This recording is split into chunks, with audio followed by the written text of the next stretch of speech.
नमस्कार दोस्तों, एक बार फिर से आपका बहुत बहुत स्वागत है मेरे चैनल के माध्यम से।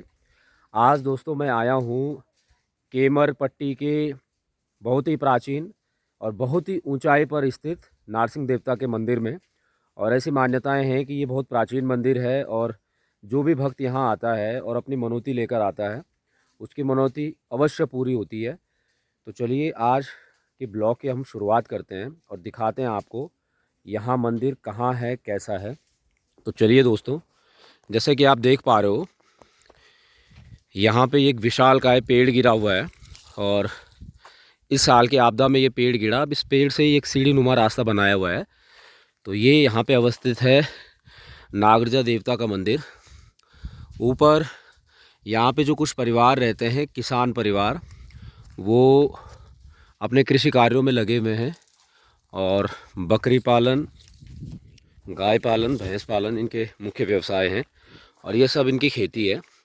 तो देखिए कितनी ऊंचाई पे हम आ रखे हैं और कितनी सुंदर जगह है ये अवशेष है इनका। ये जो आप देख रहे हैं यहाँ पे, ये नारसिंह मंदिर है। चलिए अब आगे दिखाते हैं आपको इस छानी में। ये दोस्तों इन छानियों का घास का स्टोर होता है। तो जब यहाँ पे बर्फ़ पड़ जाती है तो उस बर्फ़ के समय में बाहर निकलना काफ़ी मुश्किल होता है। तो इसी स्टोर में देखिए ये सारी जो घास है, ये इनको यहाँ पे पुल्ले कहते हैं। पुल्ले, ये पुल्ले हैं, घास के पुल्ले। तो इन पुलों को बांध के इस तरह से घास को स्टोर कर देते हैं, ये जो पुल्ले हैं। और फिर जब बर्फ़ पड़ती है तो उस समय इसी घास से जो है पशुओं को दिया जाता है। ये इनके बांधने के खूंटे हैं, किले कहते हैं इनको यहाँ पहाड़ी भाषा में। ये पुराना तौला, इसमें सभी पशु एक साथ पानी पीते हैं। और यहाँ पे अभी बच्चों की पार्टी चल रही है, काफ़ी साल बाद ये आए हैं अपने गांव यहाँ पे। चलिए आगे चलते हैं। यहाँ पे भी कुछ बकरियाँ रहती हैं, छोटे छोटे खूंटे हैं इनके यहाँ पे बांधे हुए। और ये जो छोटा सा हट है, ये इनकी मुर्गियों के लिए बनाया हुआ है। तो मुर्गी पालन भी इनका मुख्य व्यवसाय है यहाँ पे। और ये देखिए पहाड़ी उपज, इसे कहते हैं यहाँ तोमड़ा, पहाड़ी गोल लौकी। और ये देखिए कितनी बड़ी है, ये तो उठ भी नहीं रही, बहुत ज़्यादा है। कम से कम 8 किलो वज़न होगा इसका, उठा नहीं पाऊँगा मैं। और ये जो दोस्तों ये आप पेड़ देख रहे हैं, ये खड़की के पेड़ हैं यहाँ पे, इनको खड़की कहते हैं पहाड़ में। चलिए अब नीचे चलते हैं। और नीचे ये थोड़े बहुत इन्होंने यहाँ पे पेड़ लगाए हुए हैं। इतनी दुर्गम जगह में भी इतने सारे पेड़ लगाए हुए हैं। ये जो पीला फल आप इस पे देख रहे हो, ये चकोतरा है। और अपने लिए थोड़ी बहुत सब्जियां भी इन्होंने यहीं लगाई हुई है।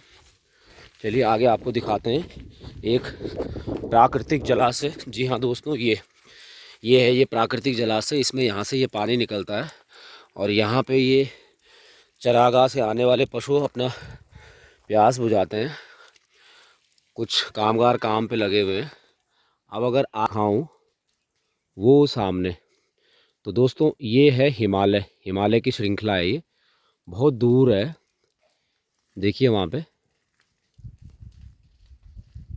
ये वो जो सफ़ेद सामने दिख रही है वो हिमालय की चोटी दिख रही है यहाँ से, वो सामने। तो इस साल बर्फ़ नहीं पड़ी, जनवरी का महीना शुरू हो गया लेकिन बर्फ़ नहीं पड़ी अभी। तो दोस्तों धीरे धीरे वातावरण इतना दूषित हो रहा है कि बर्फ़ जहाँ नवंबर दिसंबर में पड़ती थी वो पड़ी नहीं रही है अब। और अब नीचे लिए चलते हैं आपको। इतनी ऊंचाई पे आ रखे हैं हम यहाँ पे। ये जो आप पीले देख रहे हैं, ये उन लोगों के चढ़ाए हुए झंडे हैं जिन लोगों ने अपनी मनौती के लिए झंडे चढ़ाए हुए हैं यहाँ पे। और पुराने लोगों का दोस्तों जो रहन सहन होता था वो बहुत शांत इन्हीं रास्तों में। इनको घेरबाड़ कहते हैं पत्थर की, ये मुंडोरियाँ भी कहते हैं इन्हें यहाँ पे। और अब आपको दिखाते हैं जो पुराने भड़ लोगों ने पुस्ते लगाए हुए हैं। तो आपको जान के ताजुब होगा, ये देखिए इतनी बड़ी बड़ी चट्टानें ये इन्होंने सिर्फ अपने हाथ से उठा के लगाई हैं। ऐसा माना जाता है कि जब आदमी यहाँ 12-12 फीट बड़ा होता था, लंबा होता था, ये तब के लोगों ने रखे हुए हैं। उनको भड़ कहा जाता था। तो जो प्राचीन भड़ लोग थे वो थे तो इंसान ही, लेकिन ऐसा कहते हैं कि बिल्कुल जानवरों से भी ज़्यादा बिल्कुल टार्जन जैसी ताकत थी उनमें। तो अब वो भड़ लोग नहीं दिखते हैं कहीं। तो ये उनके अवशेष हैं जो काम किए हुए उन्होंने। आज उनका काम उनके इतिहास को बताता है। देखिए ये इतने बड़े बड़े चट्टाने हैं कि जिनको आज जेसीबी भी नहीं उठा सकता है। तो सोचो ये लोग कैसे रहे होंगे। कुछ लोग वहाँ पे भी काम कर रहे हैं प्राचीन मंदिर में नरसिंह देवता के। तो ऐसा कह रहे हैं कि यहाँ पे पहले प्राचीन निशान हुआ करते थे नरसिंह देवता के, और ये कच्ची मिट्टी का लेप हो रहा है इसमें चिनाई में, और वहाँ पे लगे हुए हैं काम पे। अब मुख्य मंदिर के द्वार पे लिए चलते हैं आपको। ये रहा इसका मुख्य मंदिर का द्वार, चमोल गांव का प्राचीन नारसिंह मंदिर। चलिए दोस्तों अब अंदर चलते हैं। ये हवन कुंड है यहाँ का, ये हवन कुंड, और ये प्राचीन घंटियाँ लगी हुई हैं यहाँ। जिन लोगों की मनौतियाँ पूरी हुई हैं उन्होंने घंटियाँ चढ़ाई हैं। इसमें नरसिंह देवता का हवन होता था। और ये भी खड़की का पेड़ है। ऐसा कहा जाता है पहाड़ में कि नरसिंह देवता का जो स्थान होता है वो खड़की के पेड़ के छांव तले ही होता है। बहुत प्राचीन है ये। ऐसा कहा जाता है कि कम से कम 10-12 पीढ़ी से ज़्यादा हो गए इसको, और 10-12 पीढ़ियों से लोग इसे देख रहे हैं। अब हम मुख्य मंदिर में पहुंच गए हैं। जय हो नरसिंह देवता की। अब चलिए आपको दर्शन कराते हैं। प्राचीन नरसिंह देवता की जय हो। नरसिंह देवता की सब मनोकामनाएं पूरी करे सब भक्तों की। तो दोस्तों ये कमंडल नरसिंह देवता का, जैसा आप जानते हैं, ये विष्णु भगवान के अवतार है। तो ये इनका कमंडल है। यहाँ पे इनको रणसिंगे कहा जाता है। तो ये रणसिंगे दोस्तों आह्वान के लिए बसते हैं, देवताओं के आह्वान के लिए। और ये प्राचीन मूर्ति है। और ये आप जो देख रहे हैं ये त्रिशूल है, निशान है देवताओं के। तो जब जब देवता की पूजा होती है वार्षिक रूप से, मासिक रूप से, तब इन निशानों को नीचे गंगा जी में स्नान कराया जाता है दोस्तों। जय हो नरसिंह देवता की। और ये जो आप देख रहे हैं ये तो घंटियाँ हैं, ये भगवान विष्णु का शंख। और ये जो आप देख रहे हैं दोस्तों इसे छड़ी कहा जाता है। भगवान नरसिंह को प्यारी होती है छड़ी। तो जो पशुआ होते हैं, तो देवता के पशुआ पे जब देवता अवतरित होते हैं तो इस छड़ी को वो अपने शरीर में मारते हैं। और ऐसा कहते हैं कि इसका कोई भी असर नहीं होता। ये देवता के विकराल रूप, शक्ति का, शौर्य का प्रदर्शन करता है। और ये गर्भगृह है इसमें अंदर। ये भी प्राचीन तरीके से बना हुआ है, प्राचीन शैली से। देखिए लकड़ी नुमा बना हुआ है ऊपर, क्योंकि यहाँ पे पहले के समय में 3-3 महीने तक बर्फ़ पड़ी रहती थी। तो इस तरीके से बनाया हुआ है कि सारी बर्फ़ पिघल कर नीचे गिर जाए।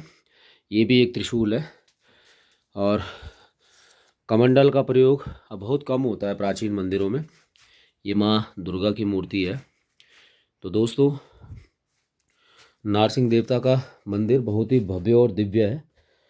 कमेंट कर आप ज़रूर बताइएगा कि आप में से कितने लोग इस चमोल गांव के नरसिंह देवता के मंदिर में आए हैं। और ये रहा यहाँ का दृश्य नरसिंह देवता का। ये ऊपर देवता का निशान है और छड़ी है। नीचे कुछ लोग काम करने पे लगे हुए हैं। यहाँ पे भी अब देवता का प्राचीन मंदिर का पुनरुद्धार हो रहा है। तो दोस्तों ये नरसिंह देवता का चिमटा है। ये भी एक तरह का इनका निशान होता है, त्रिशूल। तो दोस्तों आज का ब्लॉग आपको कैसा लगा कमेंट बॉक्स में कमेंट कर ज़रूर बताइएगा।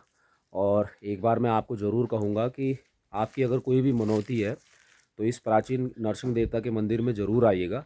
इसके लिए आपको ऋषिकेश देहरादून से सीधे घनसाली की गाड़ी पकड़ के केमर पट्टी में आना है। सबसे पहले सरास गाँव, और फिर वहाँ से एक रास्ता आता है ऊपर। फिर आपको लगभग 1.5 से 2 किलोमीटर की खड़ी चढ़ाई चढ़ने के बाद यहाँ इस भव्य और दिव्य स्थान पे आप पहुँच सकते हैं। तो कई लोग तो यहाँ आए भी होंगे और कई लोगों का ये मूल स्थान भी होगा। तो बहुत शांत वातावरण है यहाँ, बिल्कुल दिव्य अनुभूति होती है आकर। ऐसा लगता है मानो हम देवताओं के स्वर्ग में पहुँच गए हैं। तो दोस्तों तब तक के लिए बस इतना ही। और जिन लोगों ने ये चैनल सब्सक्राइब नहीं किया है तो वो कृपया सब्सक्राइब करें, और फेसबुक पर भी मेरे चैनल को फॉलो करें, मुझे ज़्यादा से ज़्यादा सपोर्ट करें। तब तक के लिए धन्यवाद। ये पता है इस मंदिर का, नरसिंह देवता मंदिर, चमोल गांव, टिहरी गढ़वाल।